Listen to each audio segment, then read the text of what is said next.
Assalamualaikum warahmatullahi wabarakatuh. Hello everyone, my name is Melva Naura. My student ID is 210-512-6141 and this is Strategies on TEFL subject.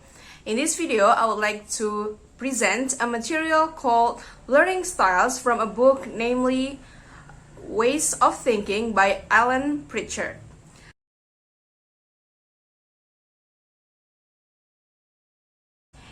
Individual learners have preferred ways of working, thinking, and learning. If an individual's preferred approach to learning tasks is ignored in the ways that a teacher expects them to work, there is a distinct possibility that their learning will not progress as efficiently and effectively as it might. The term learning preferences is also widely used to refer to what we shall here referred to as learning style.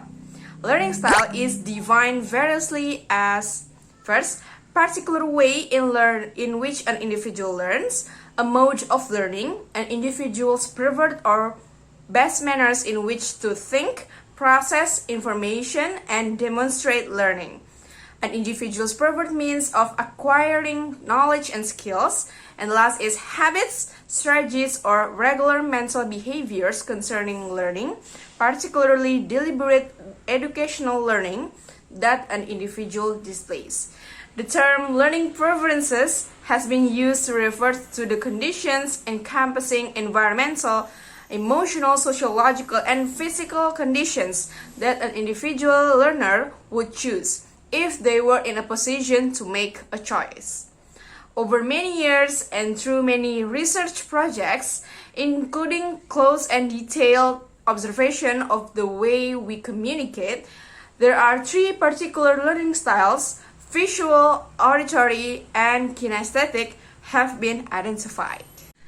The first type is visual learners. So visual learners usually prefer to learn by seeing. They have good visual recall and prefer information to be presented visually in the form of diagrams, graphs, maps, posters, and displays, for example. They often use hand movement when describing or recalling events or objects and have a tendency to look upwards when thinking or recalling information. Second is auditory learners. So they prefer to learn by listening. They have good auditory memory and benefit from discussion, lectures, interviewing, hearing stories, and audio tapes. They like sequence, repetition, and summary. And when recalling memories, tend to tilt their head and use level eye movements.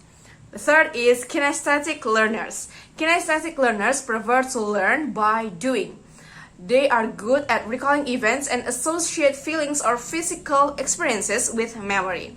They enjoy physical activity, field trips, manipulating objects, and other practical, first-hand experience. They often find it difficult to keep still and need regular breaks in classroom activities. Based on your observation this far, what do you think is my learning style from those three types? Next, the Myers-Briggs Type Indicator, or we also call it MBTI, system is a means of establishing an individual's personality profile and is used widely in aptitude testing for employment. Designed as a tool for investigating the many different strands of personality type, the MBTI also has something for teachers to be aware of. The MBTI describes 4 personality types which can be interpreted along the lines of some of the other learning style descriptions. The Myers-Briggs model classifies individuals according to their preferences on scales derived from the theories of physiological types developed by Carl Jung. According to the model, learners may be 8 personalities. First is extrovert learners. They like to talk, to understand new information and ideas, work in groups, try something first and think about it later. Extroverts learn best when they can work with a friend and learn by trying something themselves instead of watching or listening to others. Second, introvert learners. They like to study alone, listen to others talk, and think about the information privately, and think about something first and try it later. Introvert learns best when they can find quiet places to work and have enough time to reflect on, redraft, and improve their work. Third, the MBTI, we have sensing learners. They like clear goals. They are careful and pay attention to details. They like taking one step at a time and have good memory for facts. Sensing learners learns best when they can ask their teacher to explain exactly what is expected, and when they can focus on skills and tasks that are important to their lives. Fourth, we have intuitive learners. They like to read and listen. They like problems that require the use of imagination. They like variety. They are more interested in big ideas than little details. Intuitive learners learn best when they can find ways to be imaginative and creative in school. They prefer to follow their instincts and understand the big picture before they begin school tasks. Fifth, thinking learners. They want to be treated fairly. They like teachers who are organized. They want to feel a sense of achievement and skill. Thinking learners learn best when they have limited time to do their work and are able to put information in a logical order that makes sense to them. 6, we have feeling learners. They like to have a friendly relationship with others. They learn by helping others. They need to get along with other people. Feeling learners learn best when they can work with a friend, find opportunities to choose topics they care about, and help others. The 7th, judging learners.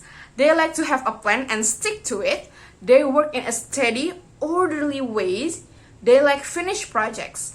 Judging learners learn best when they have short-term goal, when they are able to make a plan of action and find out from the teacher exactly what is expected. The 8th, perceiving learners.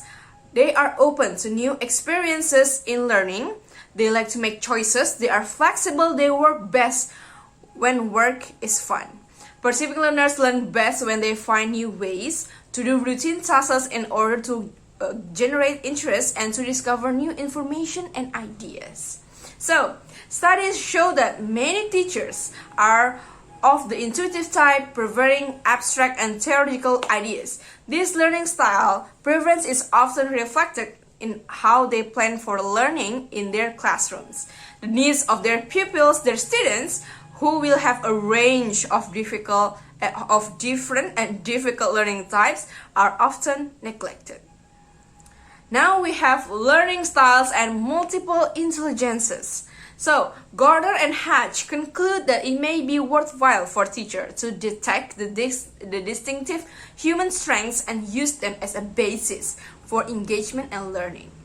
Gardner and Hatch, 1919, they describe this process unsurprisingly in terms of multiple intelligences, which they have considered in a previous chapter. In doing so, demonstrate the many overlaps between multiple intelligence theory and the area of study on which this chapter focuses, namely learning styles.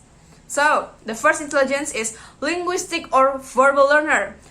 This is the intelligence that related to language and to the written and spoken word. So the preferences for the learners is read, write and tell stories, work with riddles. They're also good in using descriptive language, memorizing places, dates, and trivia. Learns best by saying, hearing, and seeing words. Second, we have logical or mathematical learner intelligence. This intelligence related to reasoning, numbers, abstractions, and patterns. They like to do experiments, work things out, work with numbers. They are good at maths, reasoning, logic, and problem solving. They learn best by categorizing, classifying, and working with abstract patterns and relationships. Third, we have spatial or visual learners, that the intelligence related to anything visual and the creation of mental images. They like to draw, build, design, and create things. They're good at imagining things, sensing changes, mazes, and puzzles, and reading maps and charts. They learn best by visualizing, dreaming, and using the mind's eye and working with pictures. The fourth is bodily or kinesthetic learner. The intelligence is related to physical movement and actions located in the brain's motor cortex. They like to move around, touch, thinker, talk, use body language, and perform. They're good at physical activities and crafts. They learn best by touching, moving, interacting with spaces, and processing knowledge through bodily sensations. Fifth, we have musical learner. The intelligence is related to sounds and auditory patterns, to rhythm, beta, and tempo. They like to play musical instruments, sing, drum, likes to the sound of human voice. They're good at listening, inventing tunes, keeping time, discriminating between different sounds. They learn best by listening, especially if things are set to music or are rhythmical. Next, we have interpersonal learner, who the intelligence is related to relationship with others and various means of communication. They like to have lots of friends, talk to a lot of people, solve problems, and join groups. They're good at understanding other people's feelings, reading others, organizing, and communicating. They learn best by sharing, comparing, relating, and talking. For the intrapersonal learner, the intelligence is related to self-reflection and self-awareness. This is the opposite of the interpersonal. They like to work alone and pursue own interests they dream. Is good at understanding self, focusing inwards on feelings and dreams. They also learn best by working alone, individualized projects, self-paced instruction, and having own space. The last is naturalistic learner, whose intelligence related to observation and awareness of the natural world and the patterns to be found there. Likes to work outdoors or at least close to the natural environment. They're good at collecting and classifying, identifying natural artifacts, and they learn best by working outdoors, relating classrooms, ideas, and activities to the natural world. To sum up, it is very important that opportunities are given to learners of all types to take part fully in the planned learning activities in classroom, and they should have full access to the curriculum, whatever their learning style preference might be. That's all. Thank you so much for your kind attention. See you in the next video. Wassalamualaikum warahmatullahi wabarakatuh.